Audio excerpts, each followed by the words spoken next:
नमस्कार दोस्तों, मेरा नाम है शशिकांत पंडित और आपका स्वागत है मूनस्टोन क्लासेस। तो इस पर्टिकुलर वीडियो में हमारा जो टॉपिक है वो है डोंट वेस्ट क्रॉप रेसिड्यू।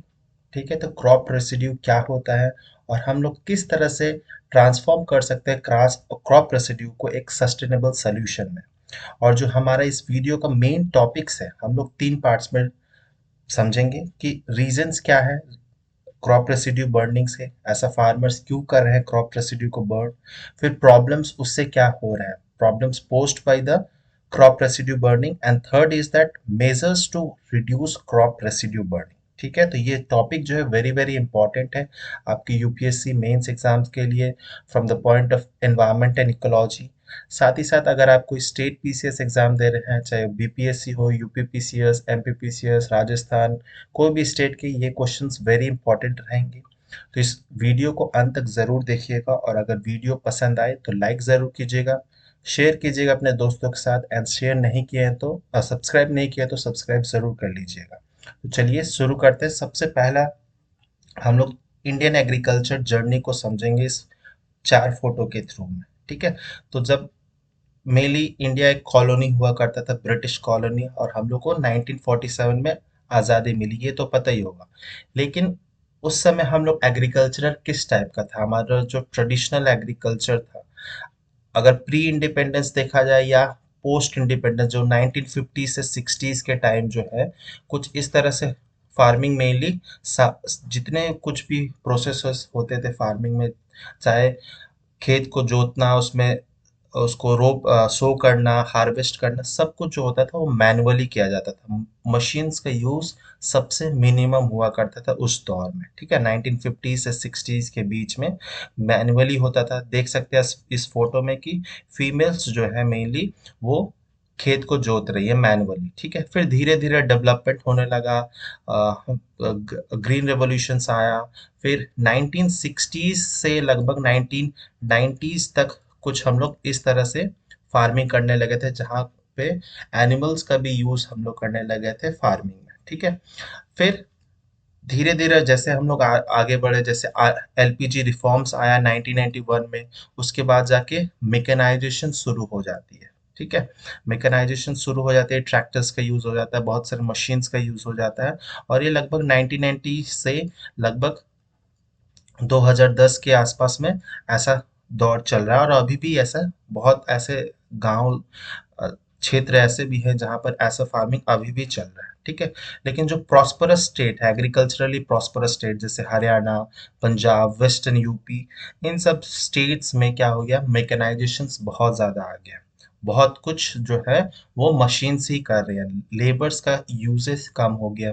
ठीक है, तो अब जो हो गया है दौर, वो हम लोग इस फेज में आ चुके हैं जहाँ पर सब कुछ सीड को सो करने से लेकर हार्वेस्ट करने तक सब कुछ जो है वो हम लोग मैनुअली ही मैनुअली ना करके मशीन्स के थ्रू कर रहे हैं। तो ये बेसिकली एक टिपिकल इंडियन और या इंडियन सब कॉन्टिनेंट के जो एग्रीकल्चरल प्रैक्टिस है कुछ इस तरह से थी। ठीक है, तो ये एग्रीकल्चरल जर्नी हमारा जानना बहुत ज़रूरी था। तो लास्ट पास्ट 70 ईयर्स में क्या हो गया, तो Indian agriculture has mainly concentrated on increasing the crop production. तो ये सारे फील्ड में क्या हो रहा था, क्योंकि हमारा पॉपुलेशन बहुत ज़्यादा ग्रो कर रहा था। 19 आफ्टर इंडिपेंडेंस हमारा पॉपुलेशन बहुत ज़्यादा एक्सपोनेंशियली ग्रो कर रहा था। तो जैसे जैसे पॉपुलेशन बढ़ेगा उसके लिए हमें खाना भी चाहिए। ठीक है, तो हम लोग का मेन फोकस क्या होता था इंडियन एग्रीकल्चर में, हम लोग किसी भी तरीके से क्रॉप का प्रोडक्शन यील्ड जो है उसको ज़्यादा कर सके। ठीक है, तो मेन फोकस हमारा क्रॉप प्रोडक्शन पे हुआ करता था। और उसी समय 1960s के आसपास में ग्रीन रेवोल्यूशन आ चुका था Haryana, Punjab and western UP वाले रीजन में। ठीक है, तो वहाँ पर बहुत उसके ग्रीन रेवोल्यूशन के बहुत सारे नेगेटिव इम्पैक्ट जो है मेनली वो 1960s में तो आ चुका था, लेकिन नेगेटिव इम्पैक्ट जो है 1980s 1990s में दिखने लगा था, जब water level, ground water level shortage होने लगे थे, हैवी मेटल्स कंसंट्रेशन आने लग गए थे, ये सारे प्रॉब्लम्स होने लग गए थे। ठीक है, तो हम लोग जो है बहुत ज़्यादा अटेंशन नहीं दिया करते थे मैनेजिंग क्रॉप आफ्टर हार्वेस्टिंग, क्योंकि हमारा प्रोडक्शन पे ही ज़्यादा फोकस होता था। तो जो वेस्ट बचता था फार्म से जो कोई भी खेत से जो वेस्ट बचता था उसको हम लोग किस तरह से मैनेज कर सकते हैं, उसका किस तरह से सस्टेनेबली उपयोग कर सकते हैं, वो हम लोग ज़्यादा नहीं करते थे। ठीक है, तो कंसिक्वेंटली क्या हुआ, there has been almost no development of value chains for the by products and the crop residue के लिए हम लोग ने बहुत ज़्यादा फोकस नहीं किया है। ठीक है, तो additionally due to the growing demand of for producing more crop in a year, it has become common practice to consider crop residue as a waste and burn it for quick disposal. ठीक है, तो इस तरह से अगर crop residue ऐसे हम लोग रख देते थे, फिर कुछ समय बाद में हम लोग इसको जला देते थे। ठीक है, क्योंकि कोई ऐसे मेजर्स नहीं थे, गवर्नमेंट भी उस तरह से हेल्प नहीं करती थी फार्मर्स को कि वो जो अपने रेसिड्यूज है, क्रॉप रेसिड्यूज, उसको क्या कर सके, तो वो इसीलिए उसको क्विक डिस्पोजल के लिए वो लोग डायरेक्ट बर्न कर देते थे। ठीक है, तो एक नीति आयोग का रिपोर्ट आई थी जुलाई 2023 में, that on an average India produces about 650 million tons of crop residue per year. ठीक है, तो almost 650 million tons of crop residues जो है वो इंडिया में जनरेट होता है। ठीक है, तो उसका मेनली क्या हो जाता है, तो मैक्सिमम इसमें ऑलमोस्ट 70 to 80% जो है वो कौन से क्रॉप्स आते हैं, तो लगभग 70% तो सीरियल्स आ जाता है। ठीक है, जैसे कि पैडी, वीट, ठीक है, वो सब आ जाते हैं। फिर कुछ शुगर केन हो गया, अदर मिलेट्स वगैरह भी इसमें आ जाते थे, लेकिन मेजर जो कंट्रीब्यूटर था क्रॉप रेसिड्यू में वो मेनली सीरियल्स क्रॉप से ही आता था। और 650 मिलियन टन्स में से भी क्या होता था, 70-80% जो है वो मेनली फार्मर्स लोग जला देते थे। ठीक है, तो ये एक बेसिक आउटलुक था। अब हम लोग रीजंस जानेंगे, प्राइमरी रीजंस क्या है क्रॉप रेसिड्यू बर्निंग के। तो सबसे पहला जो रीजन है वो है short time interval between the rice harvesting and the wheat sowing. तो मेनली आपको पता होगा कि 3 एग्रीकल्चरल सीजन होते हैं, जिसमें हम लोग ने पढ़ा है रबी, खरीफ एंड जैद। ठीक है, इस 3 टाइप के हम लोग ने पढ़ा है। तो खरीफ मेनली क्या होता है, मानसून होता है, जिसमें हम लोग पैडी को कल्टीवेट करते हैं, और ये मानसून पीरियड में होता है, और अक्टूबर नवंबर पे इसकी हार्वेस्टिंग हो जाती है। ठीक है, और हार्वेस्टिंग के तुरंत 10-15 दिन बाद ही क्या होता है कि वीट सोइंग का टाइम आ जाता है, नवंबर के स्टार्टिंग में ही। तो ये जो शॉर्ट स्पैन जो है वो बहुत कम टाइम बचता है हार्वेस्टिंग और वीट जो है उसको ग्रो करने के लिए। इसीलिए टाइम कम होने के वजह से फार्मर्स के पास प्रेशर ज़्यादा रहता है कि क्रॉप को ज़्यादा से ज़्यादा प्रोड्यूस किया जाए। इसीलिए वो लोग क्या करते हैं, और कोई ऑल्टरनेटिव मेथड्स नहीं मिलता है, इसीलिए वो लोग बर्न कर देते हैं। तो सबसे पहला रीज़न ये है। सेकेंड रीज़न क्या है, तो increased use of combine harvester. तो जैसे जैसे मैंने हम समझाया कि मेकेनाइजेशन जैसे हो रहा है, तो अब सब कुछ जो है, जो प्रॉस्परस फार्मिंग स्टेट्स हैं, यूपी, पंजाब, इन सब स्टेट्स में क्या होता है, मैनुअली बहुत कम किया जाता है, मैनुअली लेबर्स के थ्रू। मैक्सिमम जो होता है वो मशीन्स के थ्रू हो रहा है। और कंबाइन हार्वेस्टर आप देख सकते हैं इस फोटो में, हार्वेस्ट भी करता है, और साथ ही साथ में क्या होता है, जो ग्रेन्स होते हैं, पैडी हो या वीट हो, उसको अलग करके एक ट्रैक्टर में लोड कर दिया जाता है। बाकी जो स्ट्रॉ बच जाते हैं वो एज इट इज उस फार्म फील्ड में ऐसे ही रह जाते हैं। ठीक है, और जो फार्मर्स है उनको बहुत ज़्यादा कठिनाई होती है कि उस फिर जो स्ट्रॉ है, क्रॉप रेसिड्यू है, उसको जो स्टबल बच जाता है उसको फिर कलेक्ट किया जाए या उसको प्रॉपर तरह से मैनेज किया जाए, तो वो क्या करते हैं, डायरेक्ट खेत में आग लगा देते हैं। ठीक है, तो ये दूसरा रीजन था। तीसरा रीजन क्या है, तो lack of adequate alternatives for crop residue management. ठीक है, कोई ऑल्टरनेटिव ही नहीं बचता है। The absence of affordable and viable alternatives, अगर ऑल्टरनेटिव है भी तो उसमें थोड़ा कॉस्ट ज़्यादा पड़ जाता है, फार्मर्स को वो पसंद भी नहीं आता है। ठीक है, जैसे कि ऑल्टरनेटिव्स तो हैं, जैसे कंपोस्टिंग, जैसे कि हम लोग उसमें खाद बना सकते हैं। ठीक है, वर्मी कंपोस्टिंग भी यूज़ कर सकते हैं, या मल्चिंग। मल्चिंग बेसिकली क्या होता है, तो जो भी स्टबल्स बच गया या स्ट्रॉ बच गया उसको चॉप करके मेनली खेत में, जो खेत की सॉइल है उसमें मिक्स कर दिया जाता है। मल्चिंग करने से क्या होगा कि जो इवापोरेशन रेट है सॉइल का वो कंट्रोल कर सकता है, और जो वाटर रिटेंशन प्रॉपर्टी है सॉइल का उसको इंक्रीज कर सकता है। ठीक है, तो मल्चिंग वेरी इंपॉर्टेंट प्रैक्टिस है, वो करना चाहिए, लेकिन मेनली फार्मर्स करते नहीं है ज़्यादातर। क्योंकि वो ज़्यादा फोकस प्रोडक्शन पे रहता है। साथ ही साथ इनकॉर्पोरेशन और conversion of to bio energy, bio energy पे कुछ 10 सालों से इंडियन गवर्नमेंट फोकस कर रही है, लेकिन अभी भी ग्राउंड लेवल पे एज सच वैसा कुछ हुआ नहीं है। फिर फर्दर एक्सकवेट द प्रॉब्लम्स, तो ये सारे रीजन है कि अभी तक ऑल्टरनेटिव जो है वो अभी ग्राउंड लेवल पे ऐसे बहुत पॉपुलर नहीं हुए हैं, कहीं कहीं पे हुए हैं। ठीक है, तो चौथा रीजन पे आ जाते हैं। चौथा रीजन है low nutritional value and palatability of the rice straw. ठीक है, तो ये जो बच जाता है पैडी से, जो धान के खेत से जो धान निकालने के बाद जो रेसिड्यू बच जाता है उसको ही राइस स्ट्रॉ कहा जाता है। ठीक है, तो उसमें क्या होता है, वो उसकी नो न्यूट्रिशनल वैल्यू होती है। मेनली ये क्या होता है, जो कैटल्स होते हैं वो इसको खा जाते हैं, लेकिन क्योंकि इसकी न्यूट्रिशनल वैल्यू बहुत कम होती है, अगर गाय भैंस अगर इसको खाती भी है तो जो दूध देने की प्रोडक्शन कैपेसिटी होती है वो डिक्रीज हो जाती है। साथ ही साथ में क्या होता है, रिसर्च में पाया गया है कि इन सब जो राइस के स्ट्रॉ होते हैं उसमें सिलिका कंटेंट बहुत ज़्यादा हो जाता है। ठीक है, और भी बहुत सारे हैवी मेटल्स का कंटेंट ज़्यादा होने के कारण क्या होता है, अगर कैटल्स उसको खाती है तो हैवी मेटल्स का कंसंट्रेशन कैटल्स में बढ़ जाता है, जिसके कारण उनके बहुत सारे प्रॉब्लम्स शुरू हो जाती हैं। और बहुत केसेस में ऐसा भी देखा गया है कि बहुत सीवियर केसेस भी कैटल्स को हो जाती है। ठीक है, तो इसी कारण से जो कैटल्स है या एनिमल्स है उसको भी ये राइस स्ट्रॉ नहीं खाते। ठीक है, फिर पांचवा रीजन क्या है, तो इकोनॉमिक एंड सोशल फैक्टर। ये बहुत ही इंपॉर्टेंट फैक्टर है, economic and social factor. Various economic and social factor contribute to the prevalence of crop residue burning, जैसे कि लेबर स्केर्सिटी। ठीक है, लेबर स्केर्सिटी जहाँ पर राइस एंड व्हीट का सबसे ज्यादा ग्रोथ होता है, western part of India, northern part of India में, यहाँ पर लेबर की स्केर्सिटी है। ठीक है, पॉपुलेशन तो है हमारे पास, लेबर लेबर की स्केर्सिटी हो जाती है वैसे रीजन में। Resource constraint, peer pressure. Peer pressure मतलब अगर कोई दूसरा फार्मर ऐसा कर रहा है, उसको जला रहा है, तो दूसरा भी देख कर क्या करता है, वो भी जलाना शुरू कर देता है। साथ ही साथ में may prioritize immediate and cost effective solution over long term sustainable practices। ठीक है, एडिशनली साथ ही साथ lack of awareness about the detrimental impact of burning further perpetuates the cycle.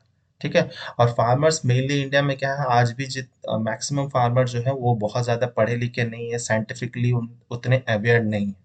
तो बहुत सारे जो नेगेटिव इम्पैक्ट्स होते हैं क्रॉप बर्निंग के उनको पता ही नहीं रहता है। ठीक है, क्योंकि वो लोग मेनली गांव में रहते हैं तो उनको उतना दिक्कत नहीं होता है, लेकिन जो शहरों में जो पॉल्यूशन इकट्ठा हो जाता है, स्पेशली दिल्ली एनसीआर रीजन में, वहाँ पर उनको ज़्यादा दिक्कत होता है, क्योंकि गांव में तो घर दूर दूर होता है, पॉपुलेशन कम होती है।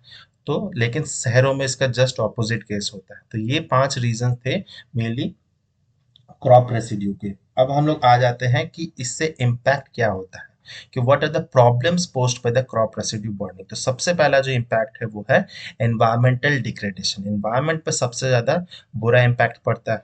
ठीक है, तो crop residue burning contributes to the environmental degradation by releasing harmful pollutants in the air, soil and water. तो एयर पॉल्यूशन तो सबसे ज्यादा होता ही है, लेकिन सॉइल एंड वाटर का भी बहुत ज्यादा पॉल्यूशन होता है। The burning of crop residues releases large amount of carbon dioxide, methane and other greenhouse gases in the atmosphere। तो जितने भी अगर बर्न करेंगे तो obviously carbon dioxide, even carbon monoxide, methane, nitrogen dioxide, इन सब गैसेस निकलेंगे जो कि मेनली ग्रीन हाउस गैसेस होते हैं। और ग्रीन हाउस गैसेस के कारण ultimately global warming mainly climate change को न्योता देता है। ठीक है, साथ ही साथ में it also leads to loss of plant essential nutrient from the field, loss of organic carbon and loss of plant residues on the soil surface to protect soil erosion। ठीक है, तो आसपास में जो पेड़ पौधे होते हैं apart from the agricultural products, वो भी इसके कारण जल जाते हैं, या उनकी जो सॉइल बायोटा होती है, जो माइक्रो ऑर्गेनिजम्स होती है वो किल हो जाती है, ऑर्गेनिक कंटेंट कम हो जाता है। ठीक है, तो ये सारे नेगेटिव इम्पैक्ट्स हैं मेनली।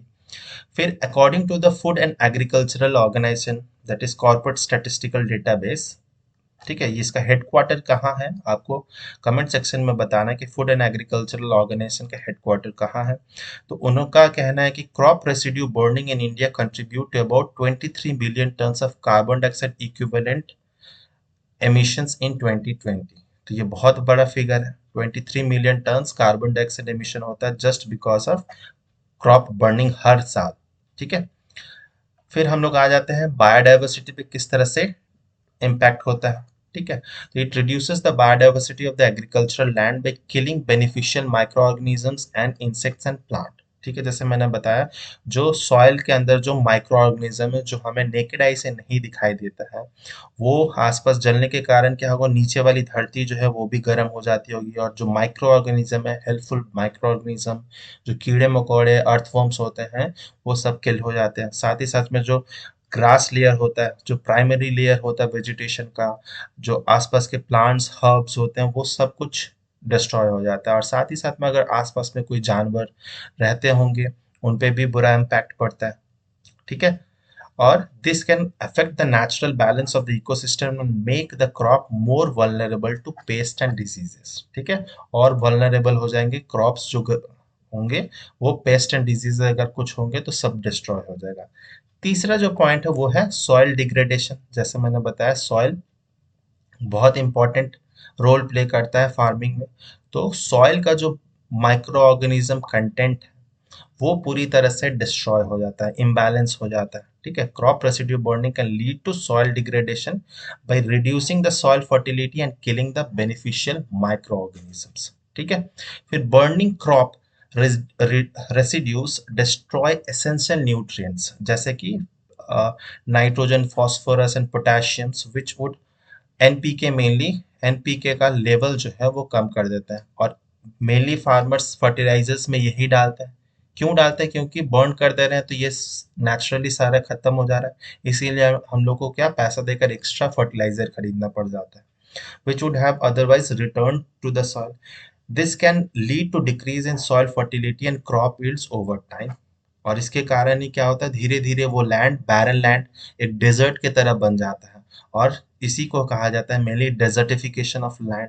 ठीक है, तो सॉइल अगर खराब होगा तो धीरे धीरे वो डेजर्ट की तरफ बन जाएगा। फिर चौथा देख लेते हैं। चौथा चौथा जो है वो contribute to the air pollution. Mainly pollution तो सॉइल का भी हो रहा है, वाटर बॉडीज का भी होता है, एयर पॉल्यूशन सबसे ज्यादा होता है।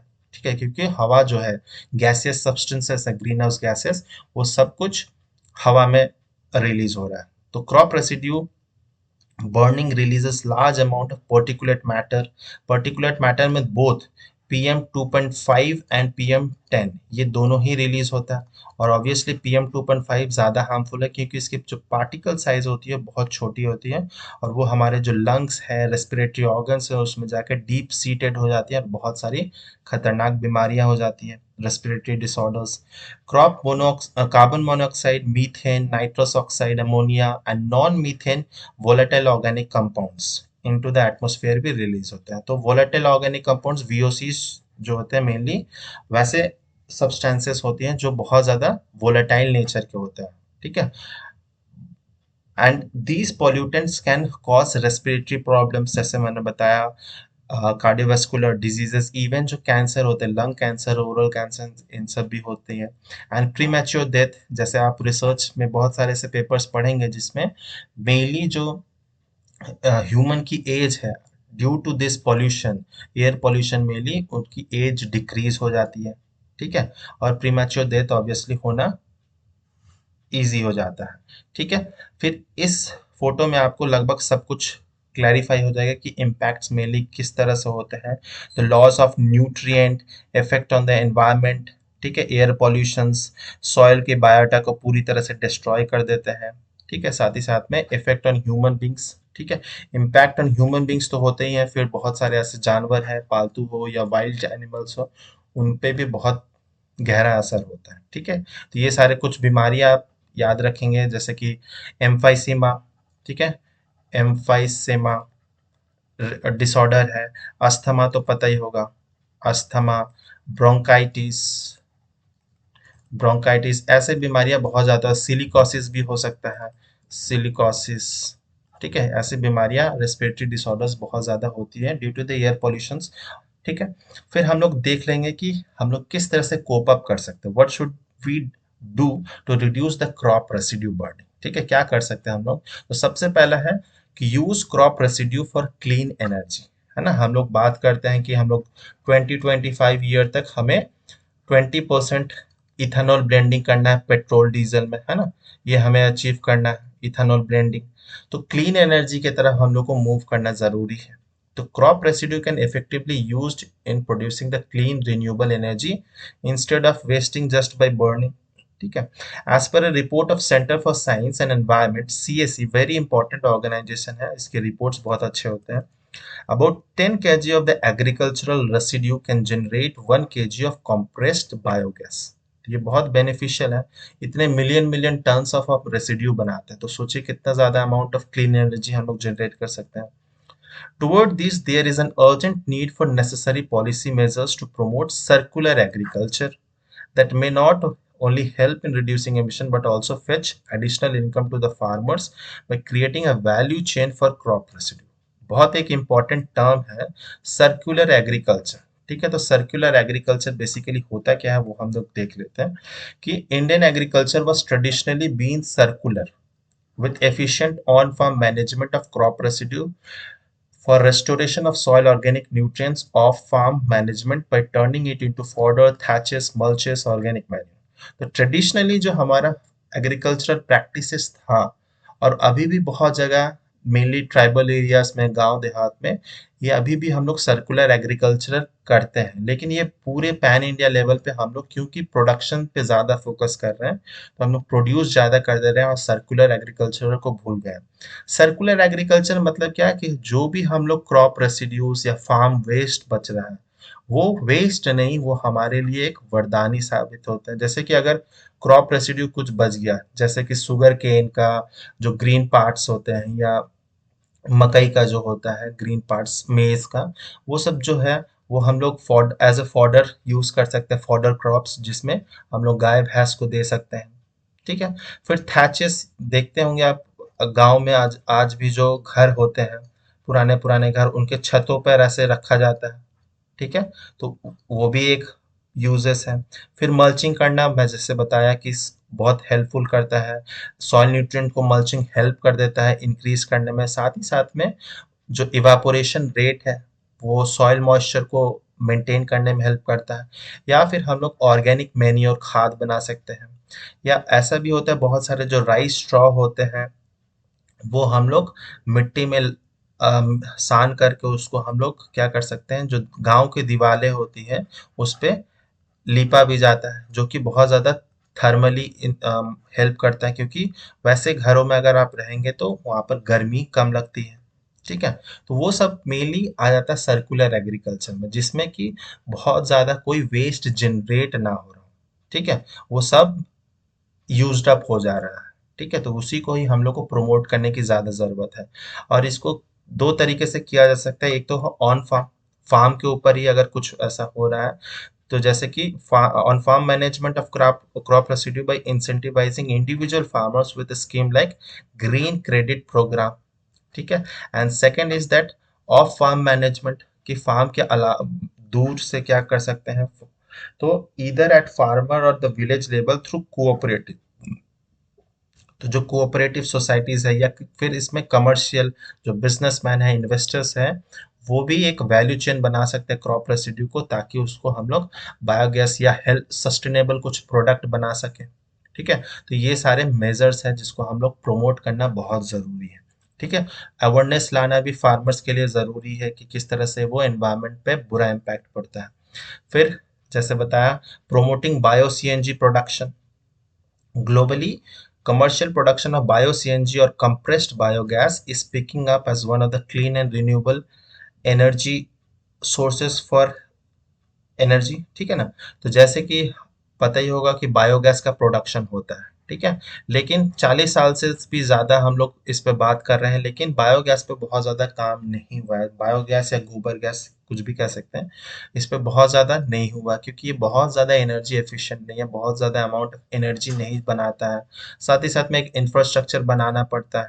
ठीक है, लेकिन अगर हम लोग इसमें जो वेस्ट है, फार्म वेस्ट है, क्रॉप रेसिड्यू वेस्ट है, अगर उसको हम लोग मिला दें गोबर के साथ में, तो वो बहुत हेल्पफुल रह सकता है हमें सीएनजी प्रोडक्शन में, मेनली मीथेन गैस का प्रोडक्शन में। ठीक है, तो उस पे हम लोग काम किया जा सकता है। ठीक है, तो हम लोग मिक्स कर सकते हैं बायोगैस या गोबर गैस को with the help of to generate compressed CNG। ठीक है, फिर nevertheless the latest initiative allocating 10,000 crore in budget of 2023-24 to install 500 new bio CNG plants under the Gobardhan scheme can be a potential step toward creating a visible value chain for crop residuous livestock। तो ये mainly सबसे India का सबसे पहला जो bio CNG plant कहाँ तैयार हुआ है, तो इंदौर में ये तैयार हुआ था। ठीक है, तो ये ऐसे बहुत सारे 500 न्यू प्लांट बनाने की बात की गई थी। ठीक है, लेकिन इसको इम्प्लीमेंटेशन जो है बहुत फास्ट वे में करना पड़ेगा और सही वे से, कि ताकि सबसे ज्यादा फायदा हो सके। ठीक है, लेकिन अभी तक ऐसा बहुत कम ही क्षेत्र में हो रहा है। इम्प्लीमेंटेशन कागज पे तो ये आ चुका है, लेकिन इम्प्लीमेंटेशन अभी तक नहीं हुआ।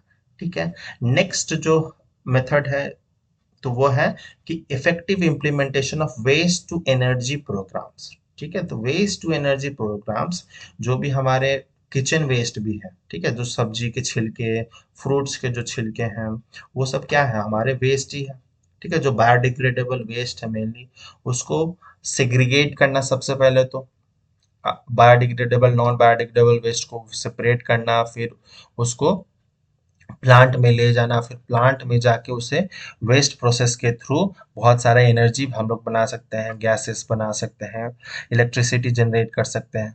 ठीक है ना, तो ये करना बहुत इंपॉर्टेंट है। ये इंदौर जैसे शहरों में ये ज़्यादा प्रमोट किया जाता है, लेकिन पूरे पैन इंडिया पे अभी ऐसा सच नहीं हो रहा है। तो waste to energy program operational है about 90 waste to energy program projects under implementation till March 2023। लेकिन ये मैं जैसे बोल रहा हूँ कि पेपर पे तो हो जाता है, लेकिन ग्राउंड लेवल पे ऐसा कुछ बहुत कम ही जगह पे हुआ है। In order to successful such initiative require effective implementation. ठीक है, तो मेनली क्या होता है, जब नवंबर से लगभग ठंडियों का टाइम होता है फरवरी तक, क्योंकि दिल्ली एनसीआर रीजन में और जो नॉर्थ इंडिया है स्पेशली, वहाँ पर पॉल्यूशन का, कोहरा का, बहुत ज़्यादा स्मॉग होने का बहुत इम्पैक्ट पड़ता है। तो हम लोग बस इसी कुछ 2-3 महीने में ही बहुत ज़्यादा डिस्कशन करते हैं, और पूरे साल इस टॉपिक को हम लोग नेग्लेक्ट कर देते हैं। तो इस टॉपिक को सीरियसली लेना पड़ेगा, जो भी अथॉरिटीज़ हैं, और उसको एडिक्वेट स्टेप्स लेकर उसको ग्राउंड लेवल पे जल्दी से जल्दी इम्प्लीमेंट करना पड़ेगा। फार्मर्स के बीच अवेयरनेस लाना पड़ेगा। ऐसे बहुत सारे हम लोग टीवी शोज बना सकते हैं, वीडियोस बना सकते हैं, जिससे अवेयरनेस आ सके।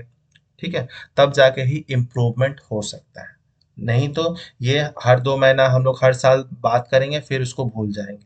ठीक है, फिर कंक्लूड करेंगे इस वीडियो को, तो इस टॉपिक को मेनली, तो there is an urgent need to promote circular agriculture. सबसे पहला तो सर्कुलर एग्रीकल्चर को, जो हम लोग ट्रेडिशनली करते थे, हम लोग भूल गए हैं, उसको हम लोग करना चाहिए। For efficient use of crop residue towards reducing emissions, इससे एमिशंस भी कम हो सकता है, और साथ ही साथ में एनहांसिंग रिन्यूएबल एनर्जी प्रोडक्शन हो सकता है, while providing economically profitable alternatives। ठीक है, तो फार्मर्स को ऑल्टरनेटिव्स मिल सकता है, जिससे कि फार्मर्स का एडिशनल इनकम हो सकता है। ठीक है, अवेयरनेस की मैंने जैसे बात की, फिर हमें ये भी सोचना चाहिए कि हमारा जो प्रोडक्शन, जो हमारा नीड है, वो दिन प्रतिदिन बढ़ते जा रहा है। हमारे नीड को भी कंट्रोल करना ज़रूरी है। हम लोग ज़रूरत से ज़्यादा हम लोग चीज़ें इकट्ठा कर ले रहे हैं, ठीक है, जबकि ज़रूरत नहीं। तो हमारे लाइफस्टाइल को भी चेंज करना बहुत ज़्यादा ज़रूरी है। साथ ही साथ में जो हमारे जो फूड का जो क्रॉप हम लोग ग्रो करते हैं, मेनली हम लोग फोकस रहता है पैडी एंड वीट पे। हमें अपने क्रॉप को डाइवर्सिफाई करना पड़ेगा, अलग अलग क्रॉप्स लगाने होंगे। ठीक है, साइंटिफिक प्रॉपरली रिसर्च्ड जो पर्सनल्स हैं उनको, फार्मर्स को बताना होगा, फार्मर्स को भी उनके साथ कम्युनिकेशन करना होगा, देन ओनली वी कैन इस प्रॉब्लम को जड़ से मिटा सकते हैं। नहीं तो हर साल ये प्रॉब्लम होते रहेगा और सॉल्यूशन नहीं आएगा। उम्मीद करता हूँ आपको इस वीडियो से बहुत कुछ सीखने समझने मिला होगा। अगर वीडियो अच्छा लगा है तो लाइक ज़रूर कीजिएगा, कमेंट करके बताइए कैसा लगा वीडियो, शेयर कीजिए अपने दोस्तों के साथ ज़्यादा से ज़्यादा। सब्सक्राइब नहीं किए हैं तो प्लीज़ सब्सक्राइब कर लीजिएगा। आप इंस्टाग्राम पे भी जुड़ सकते हैं मुझसे। मिलते हैं नेक्स्ट वीडियो में, टिल देन बाय बाय, जय हिंद।